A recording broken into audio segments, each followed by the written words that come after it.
माँ अपने बच्चे को कोख में रखती है, एक माँ जो है उसका फ्लैश और ब्लड वो लड़के को भी उतना ही मिलता है जितना लड़की को मिलता है।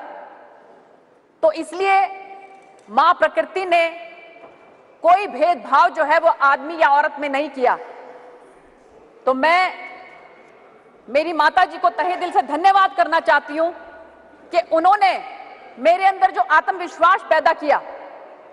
हम लोग 4 बहन भाई हैं सभापति महोदय, 2 बहनें और 2 भाई, लेकिन हमें आज तक ये महसूस नहीं हुआ कि हम महिलाएं हैं या हम लड़की हैं तो किसी भी मामले में हम कमतर हो सकती हैं। तो जो आत्मविश्वास हमारी माता जी ने, क्योंकि माँ प्रथम गुरु होती है, हमारे अंदर पैदा किया, उसको हमारे आदरणीय प्रधानमंत्री जी ने और हमारे संगठन ने समझा और परखा, और 2014 के अंदर दुनिया की सबसे बड़ी पार्टी भारतीय जनता पार्टी ने मुझे अपना अभिन्न अंग बनाया। मैं तहे दिल से इस बात के लिए भारतीय जनता पार्टी का धन्यवाद करना चाहती हूं। सभापति महोदय, नारी को देवी की तरह पूजा जाता है। हमारे प्राचीन उसमें आपने सुना ही होगा, हम कहते हैं कि या देवी प्रपन्नार्थ हरे प्रसीद प्रसीद देवी मात्र जगतो अखिलस्य प्रसीद विश्वेश्वरी पाहि विश्वम तो मीश्वरी देवी चराचरस्य। इस पूरे चराचर के अंदर जो है वो माँ प्रकृति, माँ भगवती है जो विराजमान होती है, बिना किसी भेदभाव के होती है। लेकिन सभापति महोदय, मुझे बहुत अफसोस है इस बात का कि आज हम उस मंत्र से यहां पहुंच गए हैं जिसमें हम कहते हैं कि उसे हम पर तो देते हैं मगर उड़ने नहीं देते। हमारी बेटी बुलबुल है मगर पिंजरे में रहती है। हम कहां से कहां पहुंच गए सभापति महोदय।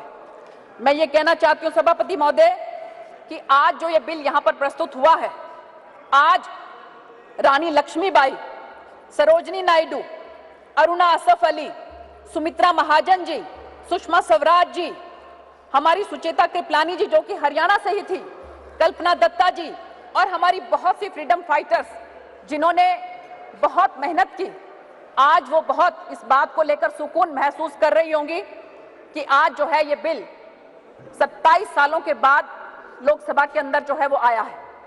सभापति महोदय, एक जिक्र जरूर करना चाहूंगी मातंगिनी हाजरा जी का। 1942 के अंदर जब क्विट इंडिया मूवमेंट आया, उन्होंने 5000 गांव वासियों को एकत्रित किया, और जब अंग्रेजों ने देखा कि 5000 जो है वो भारतीय इस तरह से एकत्रित हो गए हैं, तो उन्होंने गोलियां चलानी शुरू कर दी। सभापति महोदय, मातंगिनी हाजरा जो थी उनके हाथ में तिरंगा था, एक एक करके 3 गोलियां उनको लगी, लेकिन वो जमीन पर गिर गई, उन्होंने तिरंगे को नीचे नहीं गिरने दिया। ऐसी ऐसी हमारी फ्रीडम फाइटर, हमारी जो महिला वीरांगनाएं हैं, उन्होंने इस देश के लिए अपनी कुर्बानी दी है। तो मैं सभापति महोदय ये कहना चाहती हूं कि हम आज जो इस बिल को लेकर आए हैं, हमें हर किसी को दलों से ऊपर उठकर इसका समर्थन करना चाहिए। Now please conclude, ma'am. सभापति महोदय, मैं अपने पार्टी की तरफ से दूसरी बोलने वाली हूँ। आप okay, it's okay. नहीं, मुझे समय दिया गया है। प्लीज सभापति महोदय, मुझे बोलने दीजिए। ये महिलाओं का बिल है, और आप अगर महिलाओं को ऐसे रोकेंगे तो मुझे लगता है बहुत सी महिलाओं को इसमें तकलीफ होगी। No, it is a question of the allocation of the time by the party. Please obey by the chair.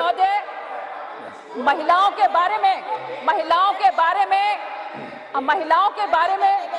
आप इनको प्लीज मुझे समय दीजिए। प्लीज सभापति महोदय, मैं ये कहना चाहती हूँ कि महिलाओं के बारे में सबसे ज्यादा अगर किसी ने चिंता की तो बाबा साहब भीमराव अंबेडकर ने की, ज्योतिबा फुले ने की, सावित्रीबाई फुले ने की। बाबा साहब ने कहा था कि I measure the progress of a nation by degree of progress its women have achieved.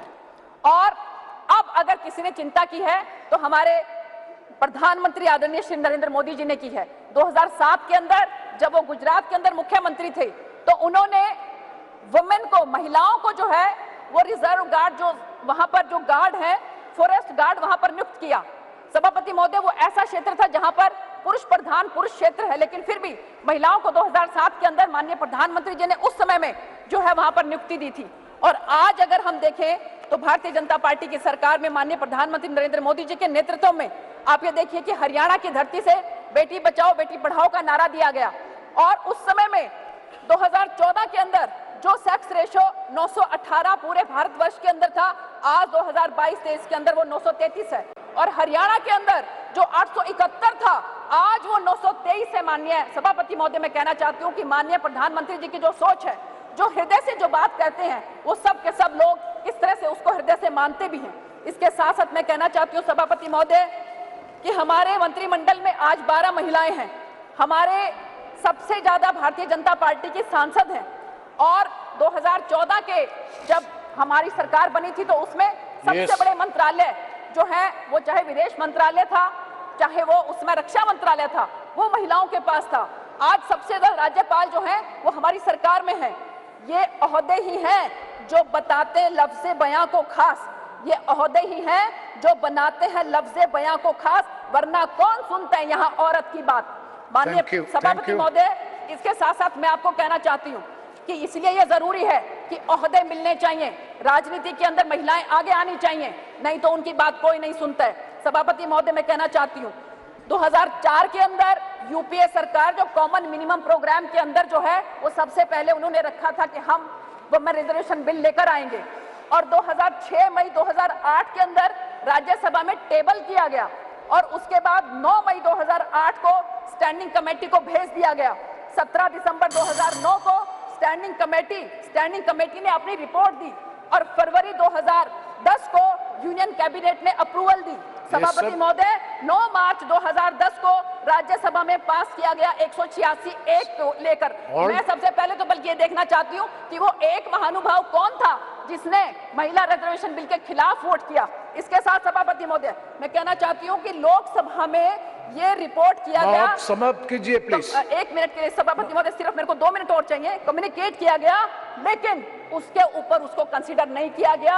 इस बात का जवाब कांग्रेस पार्टी को देना पड़ेगा। Thank you. ये क्यों श्रीमती वीणा देवी जी। सभापति महोदय, लास्ट में मैं कहना चाहती हूँ कि देखिए महिलाएं जो है, लास्ट में बस एक ही बात कहना चाहती हूँ। 1 सेकंड वीणा जी, कि जो ये बिल लाया गया है इसमें हर दल से ऊपर उठ के सभी महिलाओं को जो है वो बढ़ चढ़ कर हिस्सा लेना चाहिए। बहुत अच्छी एक छोटी सी कविता 2 लाइनों में खत्म करना चाहती हूँ, जिसको अमिताभ बच्चन जी ने गाया है कि तू खुद की खोज में निकल, तू किस लिए हताश है, तू चल तेरे वजूद की समय को भी तलाश है। धन्यवाद। जो तुझसे लिपटी बेड़ियां समझना इनको वस्त्र तू, बेड़ियां पिघाल कर बना ले इनको शस्त्र तू। तू खुद की खोज में निकल, तू किस लिए हताश है, तू चल तेरे वजूद की समय को भी तलाश है। बहुत बहुत धन्यवाद सभापति। धन्यवाद।